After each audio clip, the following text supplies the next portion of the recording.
নমস্কাৰ মোৰ নাম তৃষ্ণামণি কলিতা মোৰ ঘৰ পৰবাগত মই 2020 চনত হাই সেকেন্ডাৰী পাস কৰাৰ পিছত ভাবিলো যে নৰমাল বিএ বা বিএসসি কৰাত কৈ জিএনএমত এডমিশন লিও যেহেতু আমাৰ জিএনএম ট্ৰেইনিং স্কুলটো আমাৰ ইয়াতে আছে মই যেহেতু ইয়াতে পঢ়া মই খাৰথি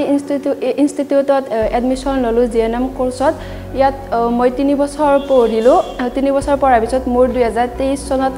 কমপ্লিট হল ইয়াত পঢ়ি মোৰ বহুতে ভাল লাগিল ইয়াৰ পৰা বহুত ধুনিয়া এক্সপেৰিয়েন্স পাইছো মই 2023 চনত জিএনএম কমপ্লিট কৰিলো জিএনএম কমপ্লিট কৰাৰ পিছত মই এতিয়া বৰ্তমান হাৰথি হস্পিটেলত জয়নিং হৈছো বৰ্তমান মই হাৰথি হস্পিটেলত ষ্টাফ নাৰ্ছ হিচাপে কাম কৰি আছো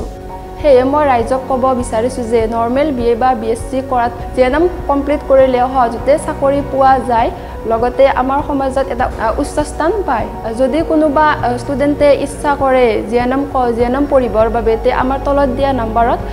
কল কৰিব পাৰে বা হাৰথি হস্পিটেলতো কন্টেক্ট কৰিব পাৰে